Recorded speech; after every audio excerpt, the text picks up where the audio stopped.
Hello, this is another very impromptu video about these things.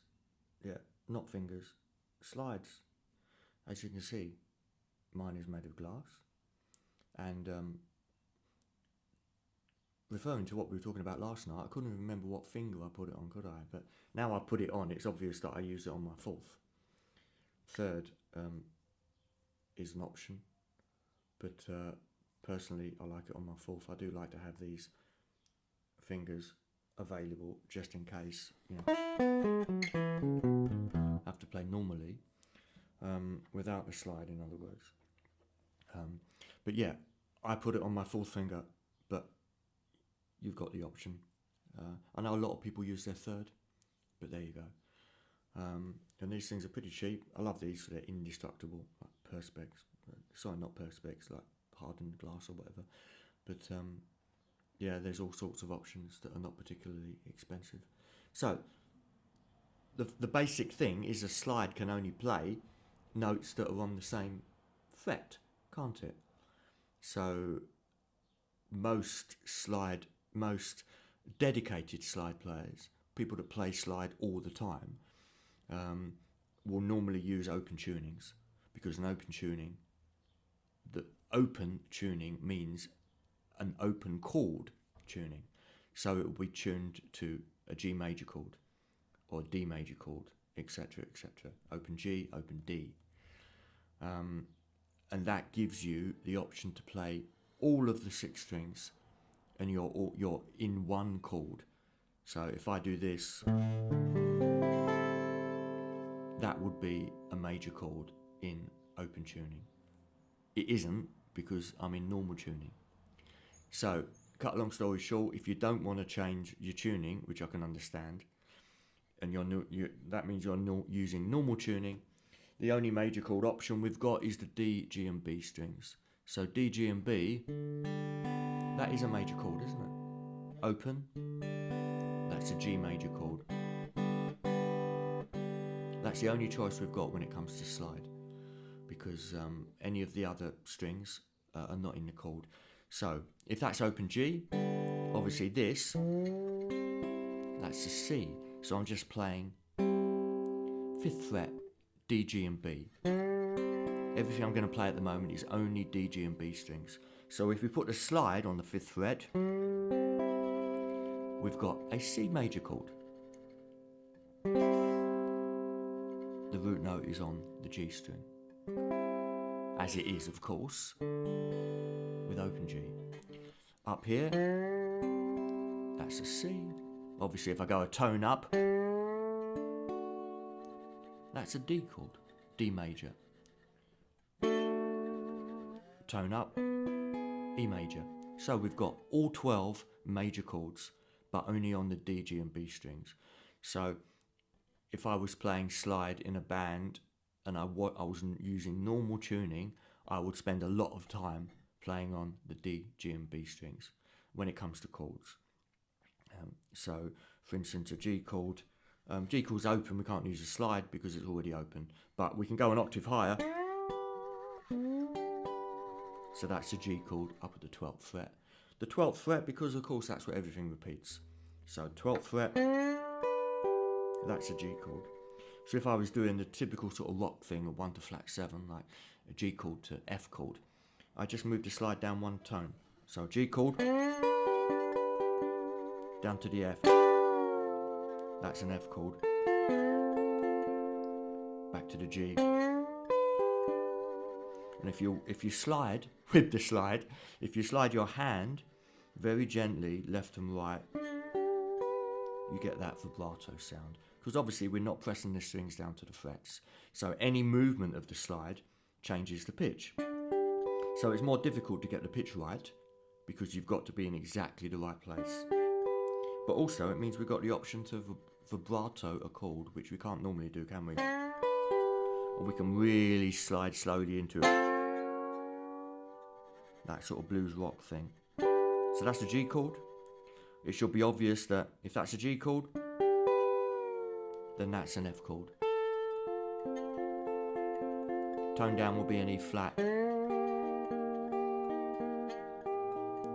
semitone down will be a D. So that's a good little exercise to play. We've got a G chord, or the 1 chord in G, flat 7, flat 6,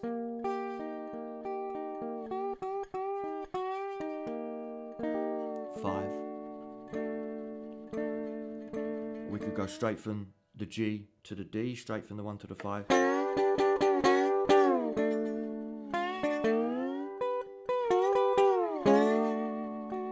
That's G, 1, to the 5 chord, D. Obviously 4 chord would be a tone down. Back to the 5 chord. So what we can see really obvious with a slide is we can see the tones and the semitones, can't we? That's obvious that that's a tone up, tone down. So we're thinking in terms of tones and semitones all the time. We're thinking in terms of the gap between the notes. So the better we know the gap between the notes, the better. If we know that the gap between a G major chord and a B flat major chord is a tone and a half, then we can play it without too much thinking. I can play a G chord, B flat is a tone and a half up.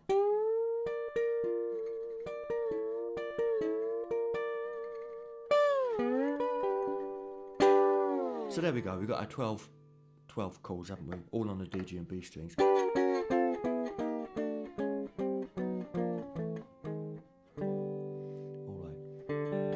And the thing that you want to do with a slide is to get it to sound like a slide. If you're 100% accurate with every note, it's not going to sound much like a slide. So we want to be sliding into the note, ideally, to give it that slide characteristic sound, and also vibrating the note as well. Again, to give it a sound that you can't do normally on a guitar. You cannot get that sound on a guitar without a slide. So that's the chords. On minor, by the way, the only minor chord we've got with a slide is the top 3 strings. So the top 3 strings is the relative of G major, which is E minor. So that's an E minor chord. So top 3 strings is a minor chord with the root note on the top string. So that's an E minor.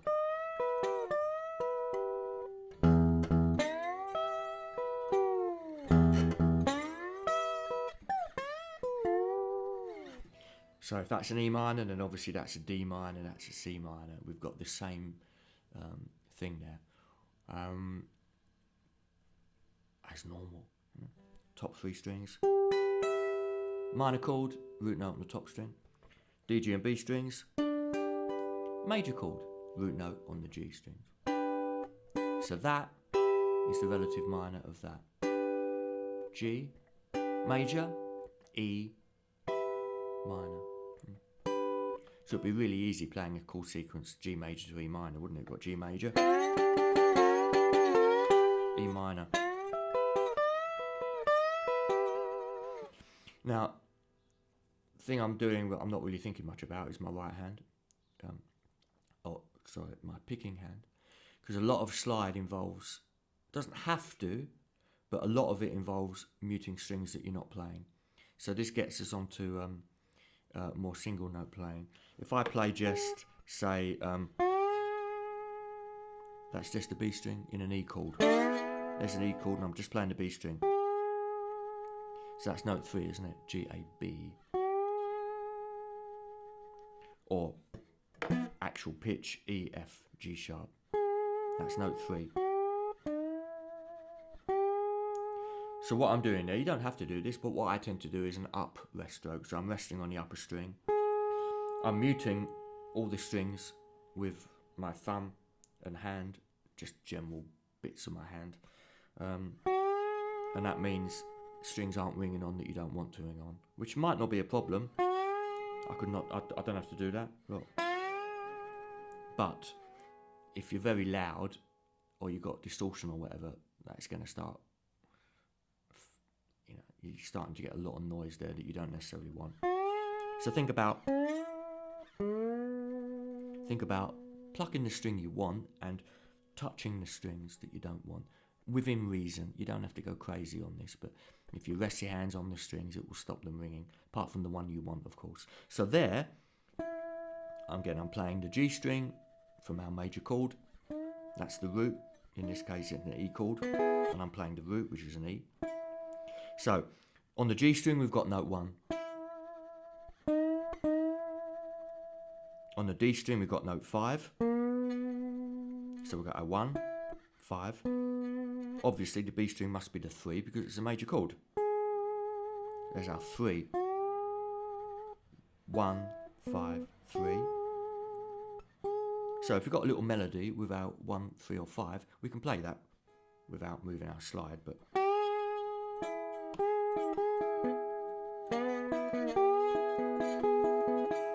like a bugle.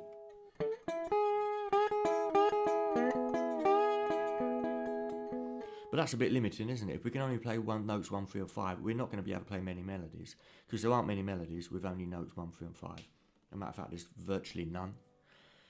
So what we have to do is learn what I would say is the easiest approach is to learn position 5, because that is part of, if I take the slide off, that's part of this, yeah? Now that is position 5 from our movable scales. First finger, and then fourth finger. Root notes on the G string, so we've got 1, 2, 3, 4, 5, 6, 7, 8. Now, so if you learn position 5, that will set you up nicely for playing slide, because we've already got the 1, 3 and 5. We've got the 2, a tone up from the 1, of course. We've got the 3, where we've already been playing it. The 4, of course, is a semitone up. There's the 4. The 5, the high 5 in this case, we've already got a low 5. High 5. Now notice I've had to use the move the slide, because we can only play the chord without moving the slide. We can only play the chord there. Sorry, let me phrase that. We can only play the chord if we don't move the slide. To play the other notes, we have to move the slide. So to play note 4, I've got to move the slide up a fret. To play the high 5, got to move it up a tone. And then we've got the 6 on the top string, 7, and then the 8. So there's our full scale. 1, 2, 3, 4, 5, 6, 7, 8. There you go.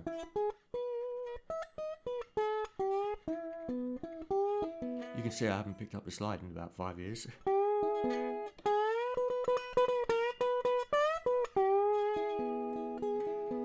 So once you can play a clean note, all you're really doing is learning that pattern, learning the notes in that pattern, and trying to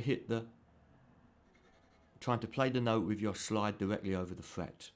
So your slide needs to be over the fret, not between, over the fret. It's like a simulated fret that you can slide around.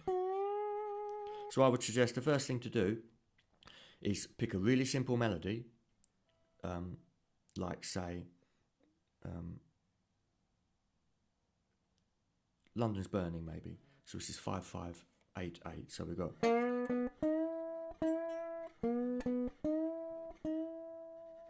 Then 2, 2, 3, 3.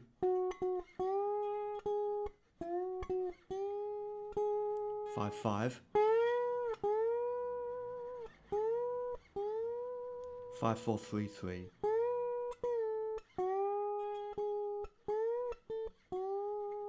Or any other melody. Frère Jacques.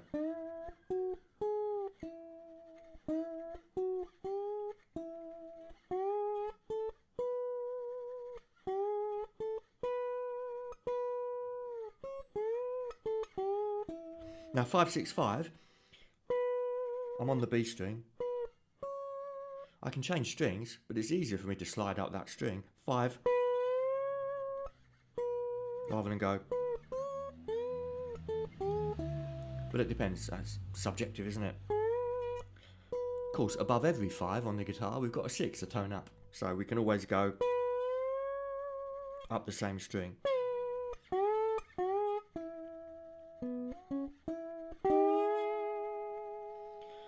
But most of our thinking is in that position 5, because most guitarists are more familiar with a single little box position of 3 or 4 frets.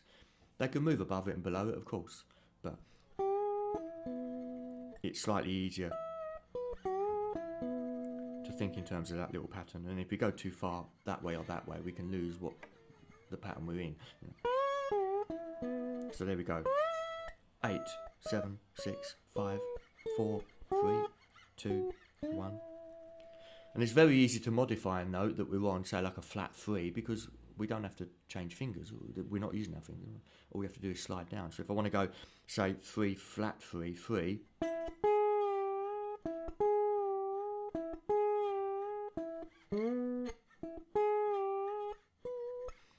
on pas pas stuff. 3 flat 3. That's it really. I could go on for ages about it, but that's about it. My technique is not very good with the slide because I'm not used to it. It's getting used to playing above the frets and getting used to relaxing your hand. The worse we are at something, normally the less relaxed we are. So practice makes you relax. Even if you try not to, you will definitely relax. The more practice you do, you will relax. The thing about slide, which is different to most of the guitar playing we've done, is you have to use your ears. Because we don't want to be staring at the frets all the time. We want to be able to use our ears and judge.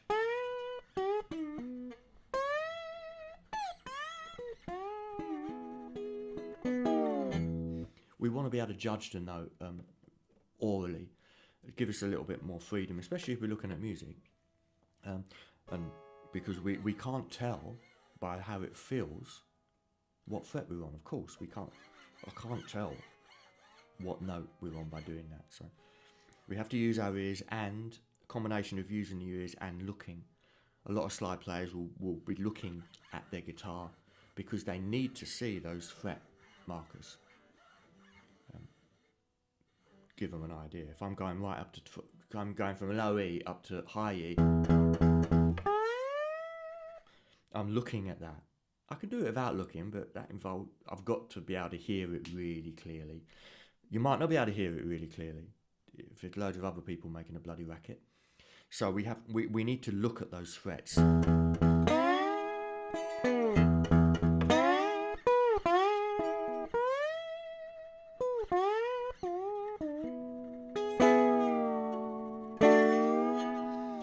A more advanced way of playing is playing bass lines as well. So if I'm doing that, now I need to let the bottom string ring, so I can't move the slide all the way across. That's sometimes a half slide will help. Like it's half that length. Means you can play the bottom strings and slide on the top strings. This is quite difficult. I've got to shorten my finger, but you can still do it.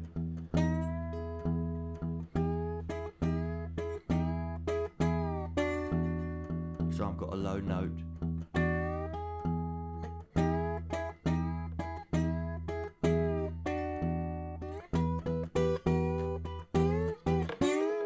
I can't really do that. I need a shorter slide.